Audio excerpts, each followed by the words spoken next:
Hi friends, welcome to செடி food court. இன்னைக்கு நம்ம சேனலில் வந்துட்டு ஒரு சூப்பரான ரெசிபி பார்க்க போகிறோங்க. அதுவும் இட்லி மாவு வச்சு நம்ம பண்ண போகிறோம். வாங்க அது எப்படி செய்யலாங்கன்னு நம்ம பார்க்கலாம். ஃபஸ்ட்டு நம்ம அடுப்பில் வந்துட்டு ஒரு பாத்திரத்தை வச்சுட்டு அதில் வந்து வெல்லம் கரைச்சிக்கலாங்க. இப்போ வந்துட்டு கொஞ்சமாக தண்ணி எடுத்துக்கோங்க. அது கூட வந்துட்டு ஒரு கப் அளவுக்கு நம்ம வெல்லம் ஆட் பண்ணிக்கலாம்.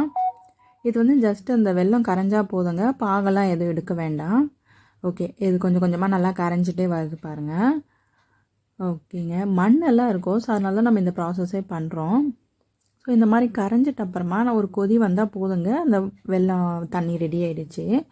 ஓகே, இப்போ பாருங்கள் கொதி வருது. ஸோ நம்ம இதை ஒரு பக்கம் வச்சுட்டு பேனில் வந்துட்டு ஒரு 2 டீஸ்பூன் அளவுக்கு நெய் ஆட் பண்ணிவிட்டு நம்ம வந்து ரவையை வந்து ரோஸ்ட் பண்ணி எடுத்துக்கலாங்க. 1/4 கப்பு அளவு ரவை எடுத்துக்கோங்க. ஓகே, அந்த நெய்யில் வந்து ஆட் பண்ணிவிட்டு, அதாவது ரொம்ப ரோஸ்ட்லாம் பண்ண தேவையில்லைங்க, கொஞ்சம் லைட்டாக பண்ணால் போதும். இங்கே பாருங்கள், லைட்டாக பண்ணிவிடுங்க.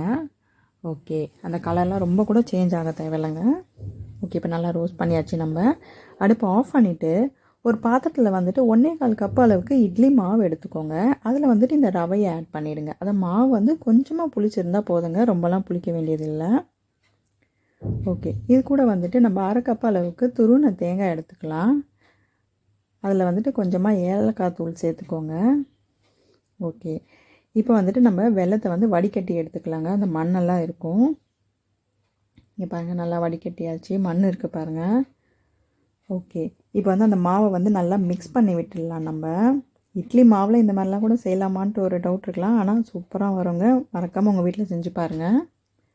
ஓகே, உப்பு எதுக்கு நம்ம சேர்க்குறோம் அப்படின்னா கொஞ்சமாக அந்த ஸ்வீட்டை வந்து என்ஹான்ஸ் பண்ணி கொடுக்கும்.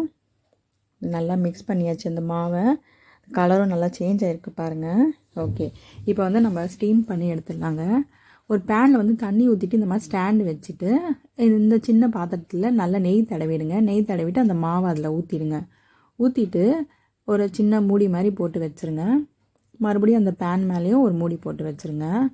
ஓகே, மூடிட்டு மீடியமில் வச்சு எனக்கு ஒரு 1/2 hour ஆச்சுங்க இது ரெடி ஆகிறதுக்கு. ஓகே, இப்போ பாருங்கள், நல்லா சூப்பராக ரெடி ஆகிடுச்சு. அந்த மாவுடைய கன்சிஸ்டன்சி பொறுத்து இருக்குங்க டைமிங்கு. ஓகே, இப்போ வந்து ஒரு பிளேட்டில் மாற்றிக்கலாம் நம்ம. ஓகே, இப்போ பாருங்கள், நல்லா நைஸாக வருது, அப்படியே சூப்பராக அப்படியே இந்த கேக் டைப்பில் இருக்குது பாருங்கள். ஓகே, சூப்பரான இட்லி மாவு புட்டிங் ரெடி.